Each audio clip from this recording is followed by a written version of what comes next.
Doctor ইউনূসের নির্বাচনী রোডম্যাপের ওপর AB party ভরসা রাখতে চায় বলে মন্তব্য করেছেন দলটির সাধারণ সম্পাদক ব্যারিস্টার আসাদুজ্জামান ফুয়াদ।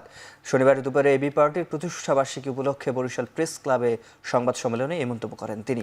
অন্তর্বর্তী সরকার ডিসেম্বর থেকে জুনের মধ্যে নির্বাচনের যেই ডেডলাইন দিয়েছে তা যৌক্তিক বলেও উল্লেখ করেন তিনি। সংবাদ সম্মেলনে রাজনৈতিক দলগুলোর মধ্যে ভুল বোঝাবুঝি নিরসনে সংলাপের ওপর গুরুত্ব আরোপ করেন ব্যারিস্টার ফুয়াদ। এ সময় দেশে বিদেশে বাংলাদেশের শত্রুরা সক্রিয় উল্লেখ করে মানবিক করিডোরের বিষয়ে শঙ্কা প্রকাশ করেন। বাংলাদেশ যেন পরাশক্তির দেশগুলোর খেলার ফুটবল না হয় সে বিষয়ে সতর্ক দৃষ্টি রাখার কথা জানান তিনি। এর আগে এবি পার্টির পঞ্চম প্রতিষ্ঠাবার্ষিকী উপলক্ষে বরিশাল নগরীতে বর্ণাঢ্য র্যালির আয়োজন করা হয়, যা নগরের গুরুত্বপূর্ণ সড়ক প্রদক্ষিণ করে পরে প্রেস ক্লাবে কেক কাটা হয়।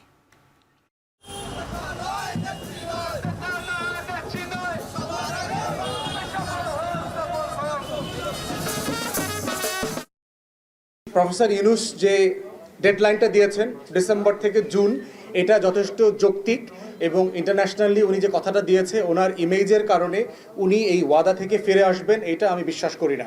এই রোডম্যাপের উপরে আমরা ভরসা রাখতে চাই। গুরুত্বপূর্ণ হচ্ছে ডায়ালগ। বাংলাদেশের শত্রুরা সক্রিয়ভাবে কাজ করে যাচ্ছে আমাদেরকে আন্ডারমাইন করতে এবং এই সরকারকে আন্ডারমাইন করতে। যে মানবিক করিডোর দিন শেষে আর মানবিক থাকে না, অমানবিক হয়ে যায়, সামরিক হয়ে যায়, গৃহযুদ্ধ তৈরি হওয়ার ট্রিগল তৈরি হয়।